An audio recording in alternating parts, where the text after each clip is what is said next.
Pilipinas ay maraming mga likas na yaman, simula sa mga mayamang dagat, mga gandang tanawin, masasarap na pagkain at marami pa.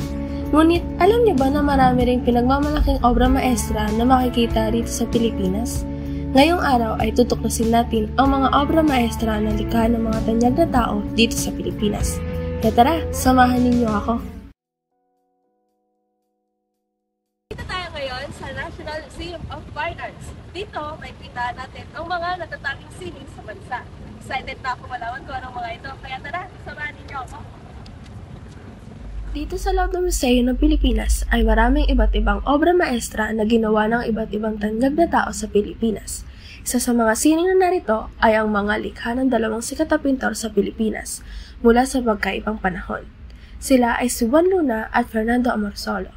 Pagpasok mo pa lamang ng museo ay sasalubong na sa iyo ang sikat na painting ni Juan Luna. Ito ay pinangalan ng Espolario. Nagsimula ito kay Juan Luna na isa sa mga kilalang pintor sa Pilipinas noong 19th century at isa siya sa mga pintor na nagdala ng karangalan sa Pilipinas sa international na entablado ng sining. Pinanganak noong October 23, 1857 sa Badoc, Ilocos Norte, Pilipinas. Si Juan Luna ay kilala sa kanyang mga makabuluhang obra maestra na nagpapakita ng kanyang husay sa sining. Kadalasang may temang pakikipagbaka para sa kalayaan.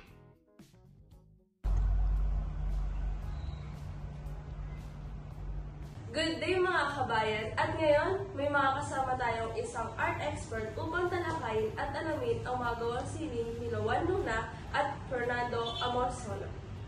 Siya po ay si...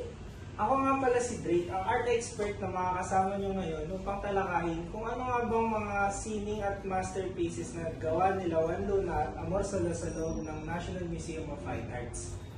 So, may tanong po ba kayo kung particular sa mga sining na yan? So, pagpasok po natin ng National Museum of Fine Arts, bubungad po sa atin ang tinatawag na Espolario ni Juan Luna. Ayun po. Paano po ba nagsimula ito? Ang sining na ito ay nagwagi sa isang prestihiyosang paligsahan sa Europa. Ang Spolarium ni Juan Luna ay unang ibinahagi sa pampublikong entablado noong Disyembre 1884 sa Exposición Nacional de Bellas Artes sa Madrid, Espanya. Pagkatapos nito, itinanghal ito sa iba't ibang lugar sa Europa, kabilang ang Paris at Rome, bago ibinigay bilang regalo sa Pilipinas. Noong 1958, inilipat na ito rito sa Pambansang Museo ng Sining sa Manila, kung saan ito pa rin ang naging tahanan nito hanggang sa kasalukuyan. Ano naman po ang mensahe ng sining na ito? Ang Spolarium ni Juan Luna ay isang pagpapahayag ng hirap, sakripisyo at kawalang katarungan sa pagpapakita na pagdurusa ng mga gladiator na sumisimbolo sa mga Pilipino sa ilalim ng pamumuno ng Espanyol, ay ipinapakita nito ang pakikibaka para sa kalayaan at katarungan.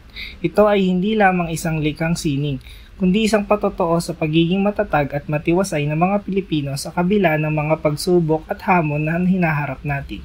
Ang mensahe ng Spolarium ay pagpatuloy na humihikayat sa atin na ipagpatuloy ang laban para sa katotohanan, katarungan at kalayaan, hindi lamang para sa ating sarili kundi para sa mga susunod pang henerasyon. Ganun po pala ang kwento ng Spolarium. Ngayon ko lang po nalaman. So ngayon po, dumako naman po tayo sa isang sining na likha ni Juan Luna na makikita natin sa loob ng museo, ang The Parisian Life. Tama. Kasi maganda rin talakayin natin ang The Parisian Life dahil isa rin ito sa pinakasikat niyang gawa. Ang The Parisian Life ay ginawa niya noong 1892 habang siya ay nasa Paris, France, kung saan siya ay naninirahan at nag-aaral ng sining. Sa kanyang pananatili sa lungsod, nakita niya ang mga tagpo na pang-araw-araw na buhay sa Paris, pati na rin ang mga aktibidad at gawin ng mga taong nagbibihis at naglalakad sa mga kalye. Ang kanyang mga obserbasyon at mga karanasan sa lungsod ang nagbigay inspirasyon sa kanya upang likhain ang The Parisian Life, isang obra na nagpapakita ng kanyang husay sa sining at ang kanyang pagnanais na mailarawan ang karanasan ng mga taong naninirahan sa lungsod na iyon. Pero may iba pa bang mensahe doon? Ayon sa ilang historian, ang mensahe sa likod daw ng The Parisian Life ay higit pa sa pagpapakita ng buhay ng mga tao sa Paris. Makikita rito na may tatlong Ginoo sa gilid na magkakasama. Ito ay sina Jose Rizal, Juan Luna at Ariston Bautista Lin.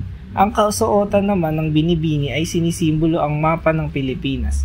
At ang suot niya na palamuti sa kanyang leeg na halos kapantay ng isang mistulang lubid sa likod niya ay sumisimbolo sa pagkakasakal ng mga Pilipino sa kamay ng mga mananakop na Espanyol. Ang galing naman. Kung titignan mo sa unang tingin, no, hindi mo maiisip na may ganung kahulugan pala ang larawan ng Parisian life. Sa totoo nga po niyan, hindi lang po ay managugulat sa bagay na iyon. Marami talaga kasi konti lang ang nakakaalam ng tunay na kahulugan ng The Parisian Life. Makakapagbigay pa po ba kayo ng isa pang artwork na sikat na gawa ni Juan Luna? Sa katunayan po niyan, marami po talaga tayong matatagpuan na mga sine niya dito sa National Museum of Fine Arts. Pero mas gusto ko po kayong bigyan ng isa na hindi natin matatagpuan ngayon dito. Bakit? Nasaan po ito? Sa kadahilan ng nasa Malacanang po ito ngayon. Oh, so makakapagbigay po ba kayo ng information about po sa artwork? Oo naman, ito pong The Blood Compact ni Juan Luna o sa Tagalog ay Kasi-Kasi ay isa sa mga mas kilalang obra ni Luna at ipinapakita ang kaganapan ng Sanduguan o Blood Compact na naganap noong 1565 sa Bohol sa pagitan ni Miguel Lopez de Legazpi at ni Dato Sicatuna, ang isang lokal na pinuno sa mga panahon na iyon. Ang Blood Compact ay isang seremonya ng pakikipagkasundo at pakikipagkaibigan sa pagitan ng mga Espanyol at ng mga dato sa Pilipinas noong panahon ng kolonyalismo. Ito ay sinasagawa sa pamamagitan ng paghihiwa sa kamay at pagpapakulo ng dugo na sumisimbolo ng matibay na ugnayan at pangako ng pagkakaibigan. Ang pintura ni Juan Luna ay nagtatampok ng mga karakter sa eksena na nagdudulot ng drama at emosyon. Ang The Blood Compact ni Juan Luna ay isinilang mula sa pagmamahal sa bayan at ang pagnanais na ipakita ang makulay na kasaysayan ng Pilipinas. Ito ay isa sa mga akda na nagpapakita ng damdamin ng pagiging Pilipino at paglaban sa kolonyalismo sa ilalim ng pamumuno ng mga dayuhang Espanyol.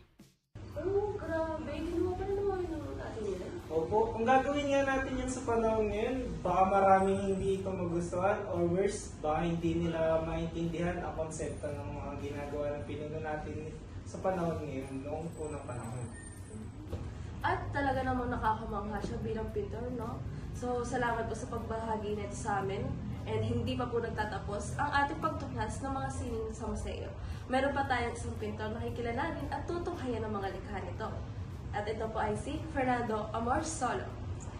Ngayon naman ay kilalanin natin ang pangalawang pintor na si Fernando Amorsolo y Cueto, or mas kilala bilang Fernando Amorsolo, ay binansagan na Grand Oman of the Philippine Art na inihayag ng Manila Hilton ang kanyang art center noong January 23, 1969 na may exhibit na ilang mga piling gawa niya. Tanungin namin natin si Sir Dre kung anong mga kaalaman niya patungkol kay Fernando Amorsolo. Sir? Ang mga nilikha ni Fernando Amorsolo ay sumisimbolo sa mga karanasan niya o naging buhay niya mula pa sa kanyang kabataan. Kaya talaga namang naipapakita niya ang gawa princess ng Pilipinas sa kanyang mga gawa. Ngayon ma'am, ang unang sining na tatalakayin natin na gawa ni Amorsolo ay ang binansagang Mona Lisa ng Pilipinas. Walang iba kundi Ang Dalagang Bukid na ginawa naman noong 1928 ay naging inspirasyon ni Amorsolo sa kanyang ideal na kagandahan ng isang Filipina. Nakikita natin ang nakangiti at masayang babae na nakasuot ng barot saya, ang kanyang buhok na mahigpit na nakatali sa likod ng kanyang ulo gamit ang isang bandana upang protektahan siya mula sa silaw ng araw.